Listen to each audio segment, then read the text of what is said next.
everybody, welcome to our series on biblical masculinity. Today is day 4 of this series, and we're talking about self-control today. And I'm pretty excited to get into this because I'm going to be reading out of Judges, and one of my favorite stories is Samson. And I mean, I'm going to try not to get into too much detail of the story, because this is a study about self-control and not Judges, but I would recommend that you go through and at least read the entire story of Samson, because it's really good. And then, next step is just read the rest of Judges. But yeah, so I want to get into this and kind of define what self-control is. And so I have it written down here that self-control, and I guess specifically moral self-control, is the ability to override selfish or impulsive urges to act in accordance with higher moral standards, principles, or long-term good of others. Essentially, effectively managing conflicts between immediate desires and ethical obligations. And so this is really where the verse comes in, that we have to carry our cross, like deny ourselves daily, right? Every morning we have to pick up our cross. And so I really want to start in the book of Judges and Samson, because honestly, reading the first part of Samson's story, you can tell that Samson is just a really weak, strong man. And so starting in Judges 13, it says, "Again, the Israelites did evil in the eyes of the Lord, so the Lord delivered them into the hands of the Philistines for 40 years. A certain man of Zorah named Manoah from the clan of the Danites had a wife who was childless, unable to give birth. The angel of the Lord appeared to her and said, 'You are barren and childless, but you're going to become pregnant and give birth to a son. Now see to it that you drink no wine or other fermented drink, and that you do not eat anything unclean. You will become pregnant and have a son, whose head is never to be touched by a razor, because the boy is to be a Nazarite, dedicated to God from the womb.'" So right there, just to kind of break it down, like the angel of the Lord says, like, hey, like, if you'll have a son, and you can't drink wine, and you can't cut his hair, because the boy is to be a Nazarite. And what that means is from the womb, like for his entire life, he's to be part of this group, and this group is talked about in Numbers 6. And I mean, I'm not going to read the whole thing, but essentially, the people like dedicated to God, they can't have not just any fermented drink, and no anything from the line, like grape juice. Like, they can't have Welch's grape juice, like they can't cut their hair, and they can't be in the same place as a dead body. And that isn't just limited to humans, it's limited to anything that was once animated. Like, we'll see why in a little bit, why that's important. But going on into throughout chapter 13, and in verse 24, says, "The woman gave birth to a boy named Samson. He grew, and the Lord blessed him, and the Spirit of the Lord began to stir with him while he was in Manaah Dan, between Zorah and Eshtaol." And so, I skipped a lot there, but just that verse there, you kind of get the sense, like, oh, okay, like, this guy, he's dedicated, he's supposed to be a Nazarite from the womb, and he's grown, and it's like, and God bless him, like, something's gonna happen, like, something incredible is gonna happen. Like, it's just gonna be like mighty, like God just coming down, and it really is moving mightily with him. And so starting in verse 14, it says, "Samson went down to Timnah and saw there a young Philistine woman. When he returned, he said to his father and mother, 'I have seen a Philistine woman in Timnah. Now get her for me as my wife.' His father and mother replied, 'Isn't there an acceptable woman among your relatives or among your people? Must you go to the uncircumcised Philistines to get a wife?' But Samson said to his father, 'Get her for me. She is the right one for me.'" So they're kind of the equivalent of that would be like you going to the mall, or you're going to, yeah, let's just, you're going to the mall, right? And you see, you know, a girl or whatever, and you're like, yep, I don't know who she is, but she's gonna be my wife. She's the one. And then you go home and you tell your parents about it, and you're like, get her for me. That's the equivalent of what just happened. And on top of that, it was also more of the at the time culture. It was kind of the parents and the father's responsibility and duty, and his privilege and power and authority to select a wife for his son. And so for him to be like, yeah, as like the Philistines were, you know, they were the ones that had been, the Israelites had been handed over to the Philistines. You know, they weren't part of the tribe of Dan. Like Samson and his parents, they were the Danites, and so you have 11 other tribes to choose from, but you have to pick from the people who serve, you know, false gods, is essentially what happened here. And so in verse 5, it's talking about Samson went down to Timnah together with his father and mother. As they approached the vineyards of Timnah, suddenly a young lion came roaring toward him. The Spirit of the Lord came powerfully upon him, so that he tore the lion apart with his bare hands, as you might have torn a young goat. But he told neither his father nor his mother what he had done. First of all, I've never seen anybody tear a goat apart, let alone a lion. Right there is, you see that he tore apart that lion. The lion's dead, and I think at this point he had kind of like separated from his parents, because a few verses later it said he went back to his parents and he didn't tell them what had happened. It said, but he told neither his father nor his mother what he had done. Then he went down and talked with the woman, and he liked her. Sometime later, when he went back to marry her, he turned aside to look at the lion's carcass, and in it he saw a swarm of bees and some honey. He scooped out the honey with his hands and ate it as he went along. When he rejoined his parents, he gave them some, and they too ate it, but he did not tell them that he had taken the honey from the lion's carcass.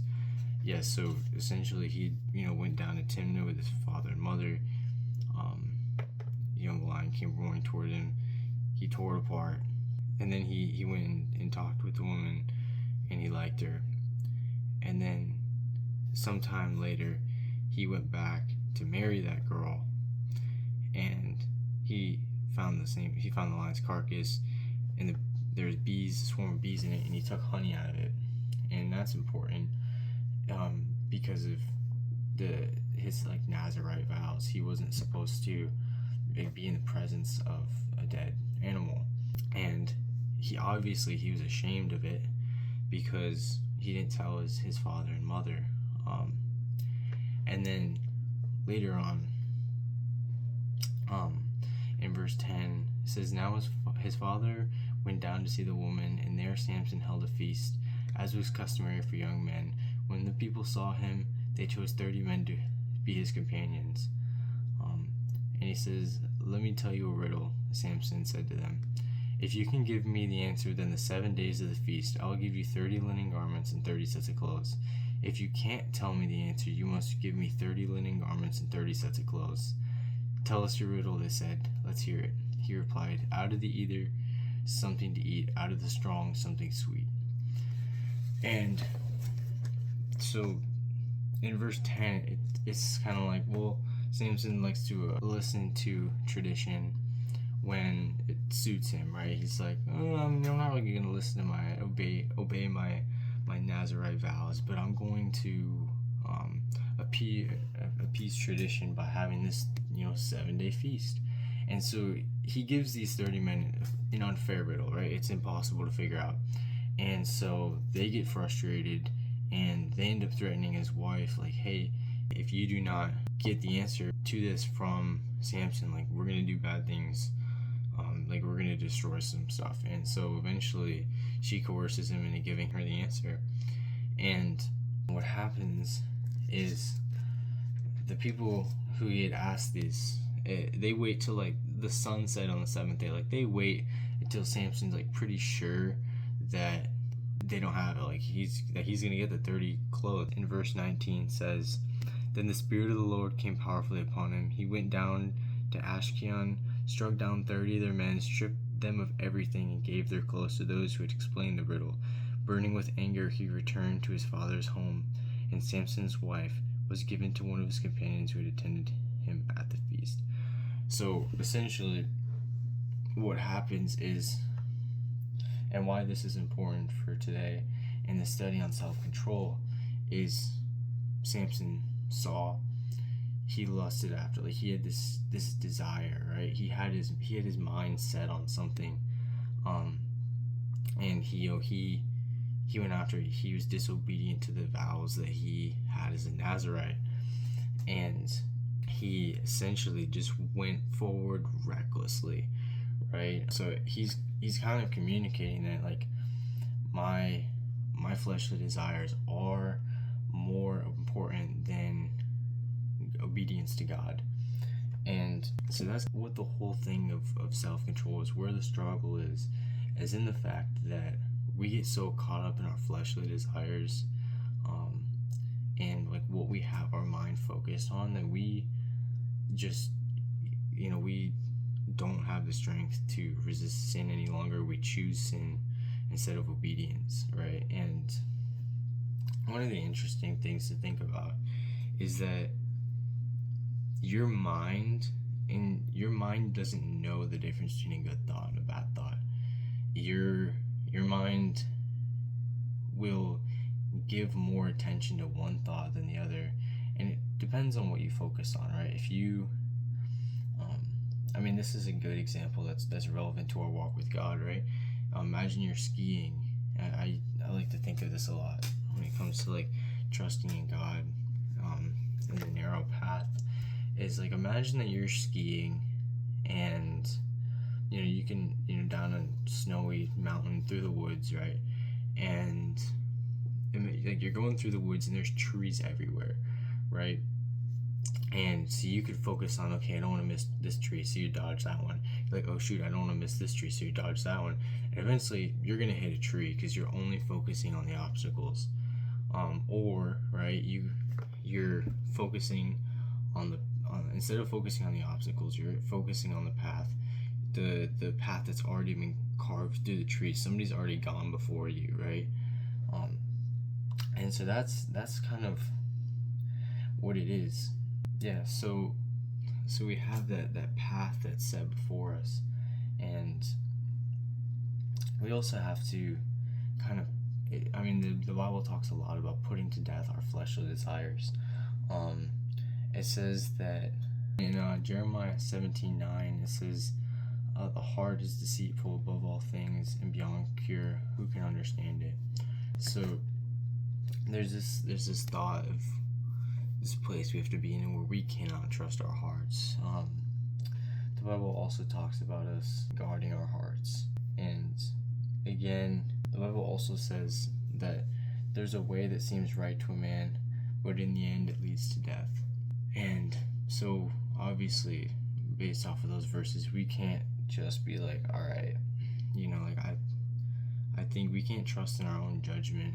And so really we have to sacrifice our thoughts, our preconceived ideas, and really just, essentially, like, talking about that path through the woods, we have to focus on Jesus, the only one who has been perfect, the only one who is perfect. And if you think about it, the only one who knows completely about evil, right? Because in the fact that we are imperfect beings, that we have given into sin, we give up, right? We sometimes, like, we sin, and by sinning we allow evil to win, right? We don't see all the way through. We don't see all that temptation, everything that it has to offer, because we give up before the end a lot of the time. And that's our nature as humans, imperfect. But God has done it. He's gone before us. He has the strength. And so that's why we have to pick up our cross daily, the things that we are tempted with. and the things that we're challenged with, and we have to live by the Spirit, right? So I guess I definitely should have said this at the beginning, but self-control isn't just, like a masculine trait. It's also a fruit of the Spirit in Galatians 5:26, I think. Or it's definitely in Galatians 5. And in Romans 8:13 it says, if you live according to the flesh, you will die. But if by the Spirit you put to death the misdeeds of the body, you will live.